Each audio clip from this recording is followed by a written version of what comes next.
Once again, welcome you all in my YouTube channel.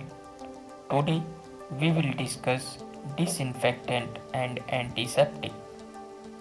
आज हम disinfectant and antiseptic के बारे में जानेंगे। आउटलाइन हम देख लेते हैं, इसमें हम क्या क्या पढ़ेंगे। Definition, properties, classification, based on consistency, based on spectrum activity, based on mechanism of action, disinfectant and antiseptic.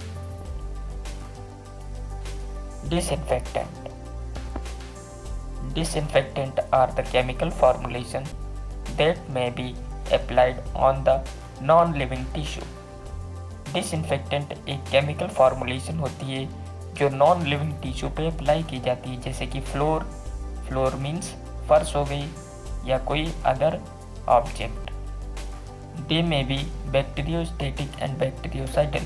ये बैक्टीरियोस्टेटिक भी हो सकती है और बैक्टीरियोसाइडल भी हो सकती है। बैक्टीरियोस्टेटिक मीन्स सिर्फ रिटार्ड करेगी बैक्टीरियल ग्रोथ को। बैक्टीरियोसाइडल मीन्स उसको किल कर देगी।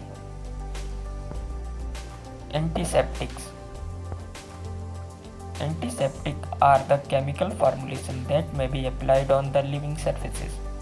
एंटीसेप्टिक एक केमिकल फॉर्मुलेशन होती है जो लिविंग टिश्यू पे अप्लाई की जाती है, जैसे कि बॉडी या स्किन। दे में बी बैक्टीरियोस्टेटिक एंड बैक्टीरियोसाइडल। ये बैक्टीरियोस्टेटिक भी हो सकती है और बैक्टीरियोसाइडल भी हो सकती है। प्रॉपर्टीज, अब हम देखते हैं इसमें क्या क्या प्रॉपर्टीज होती है एंटीसेप्टिक और डिसइंफेक्टेंट केमिकल की। ब्रॉड स्पेक्ट्रम एक्टिविटी, मतलब ये ब्रॉड स्पेक्ट्रम एक्टिविटी पे काम करती है। ये सभी तरह के बैक्टीरिया को इफेक्ट करती है। Capable to eradicate microbes in the specific time. एक स्पेसिफिक टाइम में जितने भी माइक्रोब्स होते हैं उनको किल करने में या उसको इरेडिकेट करने में हेल्पफुल होती है। एक्टिवेट ऑल पीएच, सभी पीएच पे काम करती है, चाहे वो एसिडिक पीएच हो, चाहे वो बेसिक पीएच हो या न्यूट्रल पीएच हो। स्टेबल, ये सभी इन्वायरमेंटल कंडीशन में स्टेबल होती है। Non toxic, non allergic, non irritative, non corrosive, मतलब जितने भी एंटीसेप्टिक एंड डिसइंफेक्टेंट होते हैं वो नॉन टॉक्सिक होते हैं, मतलब उनमें टॉक्सिसिटी नहीं होती है। नॉन एलर्जिक, इसमें किसी तरह की एलर्जी नहीं होती है और ये बॉडी पे अप्लाई करने पे किसी भी तरह का इरिटेशन नहीं करते हैं। नॉन कोरोसिव, ये किसी भी तरह का कोरोजन नहीं करते हैं बॉडी में। प्लीजेंट ऑर्डर, इनका ऑर्डर प्लीजेंट होता है। हाई पेनिट्रेशन पावर, इसकी पेनिट्रेशन पावर हाई होती है। रैपिड एक्शन, ये बहुत ही फास्टली एक्शन देते हैं। अब हम बात करते हैं क्लासिफिकेशन की। बेस्ड ऑन कंसिस्टेंसी, कंसिस्टेंसी के आधार पे किस तरह से क्लासिफाई किया गया। ये दो तरह से क्लासिफाई किया गया है, लिक्विड और गैसियस। लिक्विड में एल्कोहल और फिनॉल, गैसियस में formaldehyde vapours. Second, based on spectrum activity, spectrum activity के बेसिस पे क्लासिफिकेशन किया गया है।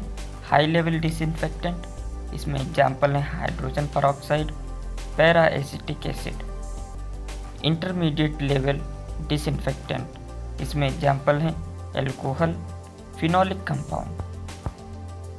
लो लेवल डिसइंफेक्टेंट, इसमें एग्जाम्पल हैं क्वाटरनरी अमोनियम कंपाउंड। तीसरा, based on mechanism of action, acting on plasma membrane, इसमें एग्जाम्पल हैं alcohol detergent.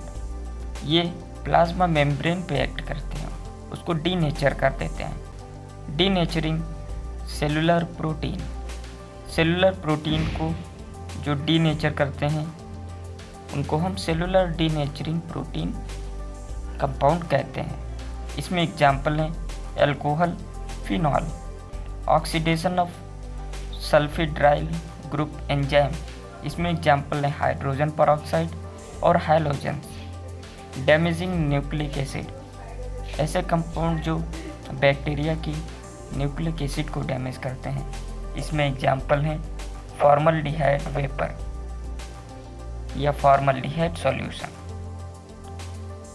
Alkylation amino carboxyl hydroxyl group, ऐसे कंपाउंड जो एल्काइलेशन कर देते हैं अमीनो ग्रुप्स में या कार्बोक्सिल ग्रुप में या हाइड्रोक्सिल ग्रुप में।